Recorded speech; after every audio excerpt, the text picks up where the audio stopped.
क्या चीन के मसले पर संसद में चर्चा कराने की मांग विपक्ष की जायज है? आज दंगल में हमारा सीधा सा सवाल होगा और इसी मुद्दे पर बातचीत करने के लिए खास मेहमान जुड़ चुके हैं। उनका परिचय आपसे करवा देती हूं।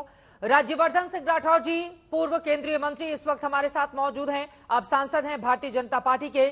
चरण सिंह सापरा साहब, आप स्पोक्स पर्सन हैं कांग्रेस पार्टी के। असीम वकार साहब AIMIM के प्रवक्ता हमारे साथ जुड़ चुके हैं। मानव जायसवाल जी, स्पोक्स पर्सन TMC के हमारे साथ जुड़े हुए हैं। कर्नल रोहित देव साहब, रिटायर्ड डिफेंस एक्सपर्ट, इस वक्त हमारे साथ मौजूद हैं। इन सभी से हम बातचीत करेंगे, लेकिन उसके पहले जल्दी से जरा कुछ तस्वीरें सामने आई हैं, उसके बारे में आपको देते हैं जानकारी। विपक्ष लगातार हंगामा कर रहा है और यह आरोप लगा रहा है कि सरकार चीन के मसले पर कुछ छिपाने का काम कर रही है। तो सिक्किम के पास किस तरह से चीन ने निर्माण किया है, इन तस्वीरों के जरिए आप समझ सकते हैं चीन ने किस तरह से मकान बना लिए हैं। और आपको बताते चले कि लगातार उसकी कोशिश यही है कि ज्यादा से ज्यादा वहां पर मकान का निर्माण किया जाए और फिर उसको मिलिट्री बेस में तब्दील कर दिया जाए। ये तमाम वो इलाके देखिए जो तस्वीरें निकलकर सामने आई हैं, सैटेलाइट इमेज वो हम आपको दिखा रहे हैं।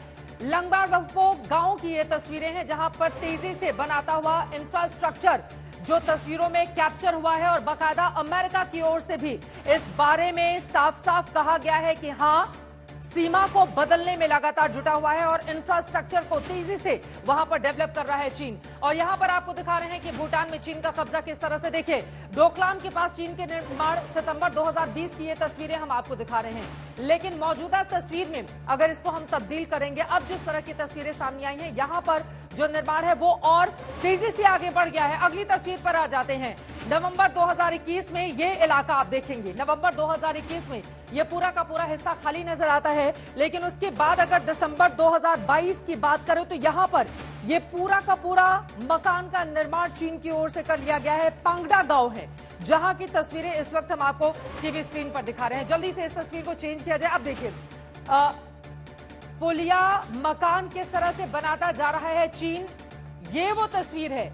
लेकिन इसको अगर बड़े हिस्से में हम देखेंगे, देखिए पहले बिफोर नवंबर 2021 में वहां पर खाली तस्वीर थी, लेकिन बाद में जब हम दिसंबर 2022 की तस्वीर देखते हैं तो किस तरह से मकान का निर्माण वहां पर होता हुआ। और नीचे आप देखेंगे ये पूरा का पूरा पुल भी दिख रहा है। तो किस तरह से बड़े साइज में पुल वहां पर बनाता हुआ चला जा रहा है, इन तस्वीरों के जरिए आप समझ सकते हैं। और इसी को लेकर विपक्ष लगातार सरकार के ऊपर हमलावर है कि सरकार इस पूरे मामले में क्या कुछ छिपाने की कोशिश कर रही है।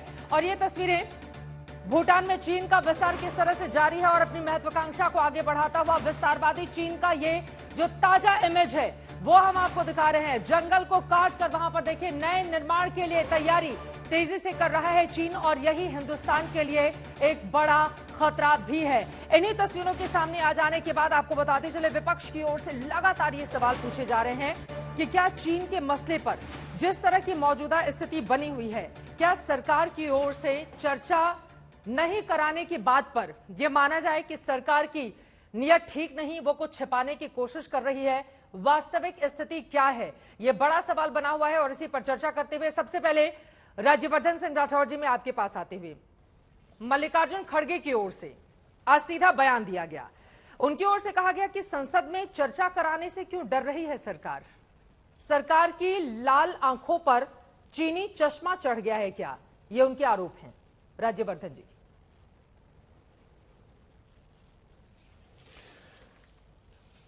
पार्लियामेंट के अंदर जो डिस्कशन होता है वो सभी पार्टीज मिलकर डिसाइड करती हैं स्पीकर के साथ में। हमें भारतीय जनता पार्टी को और मोदी सरकार को किसी भी विषय पे चर्चा करने से कोई भय नहीं है। चिंता का विषय यह होता है जब विपक्ष और खासतौर से कांग्रेस जब चाइना पे ज्यादा विश्वास करता है और अपनी खुद की सेना पे कम, अपनी खुद की सरकार पे तो बिल्कुल भी नहीं। जब इस तरह की स्थिति बनती है तो बड़ी चिंताजनक हो जाती है। ये एक भय का माहौल भी बनाने का हो सकता है, भ्रम का माहौल भी बनाने का हो सकता है। इसके अंदर हो सकता है चाइना भी शामिल हो कि इस तरह का माहौल बनाया जाए। और आप अभी तस्वीरें दिखा रही थी इंफ्रास्ट्रक्चर की कि किस तरह से चाइना के क्षेत्र के अंदर इंफ्रास्ट्रक्चर बढ़ रहा है। और वो देखते हुए मुझे याद आ रहा था कि 2009 के अंदर जोरावर गढ़ जो था वो ध्वस्त करके डेमचौक के अंदर वहां पर चाइना ने अपनी ऑब्जर्वेशन पोस्ट बनाई। और ये जितना भी इंफ्रास्ट्रक्चर चाइना डेवलप कर रहा है, आज पहली बार प्रधानमंत्री मोदी जी के कार्यकाल में 2014 से बॉर्डर इंफ्रास्ट्रक्चर 3 गुना ज्यादा स्पीड से बनाया जा रहा है। बजट में बिल्कुल क्लियर है, 3 गुना ज्यादा बजट, सड़कों को चौड़ा करा जा रहा है, ऑल वेदर रोड्स बनाई जा रही है। वहां पर हमारा जो क्षेत्र है वो चाइना से अलग, चाइना के पास प्लेटो है, हमारे पास पहाड़ी क्षेत्र है, उसके बावजूद हम ऑल वेदर रोड्स बना रहे हैं, हम अपने टैंकों को वहां पे ले जा रहे हैं। पहली बार मोदी सरकार के अंदर भारत का इंफ्रास्ट्रक्चर तैयार हो रहा है। इनके तो रक्षा मंत्री ऑन रिकॉर्ड है कहने के लिए कि the best, and AK Antony ji ने कहा best defence is not to develop the border.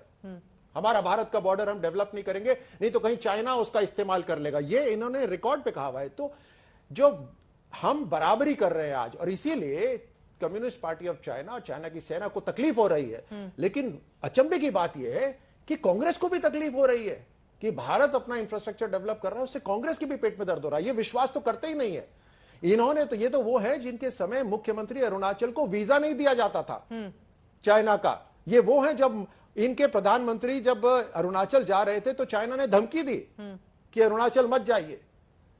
तो ये कम से कम विपक्ष, एक भारतीय विपक्ष होने के नाते जरा बात करें तो फिर भी विश्वास होता है।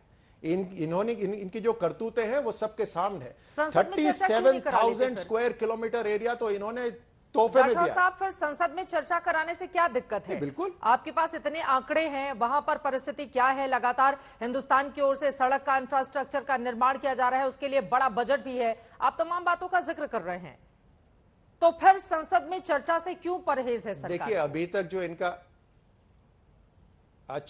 कोई परहेज नहीं है। आपके अच्छा प्रश्न है, और मैं आपको बतलाऊं, इनका पास्ट आप रिकॉर्ड देखिए।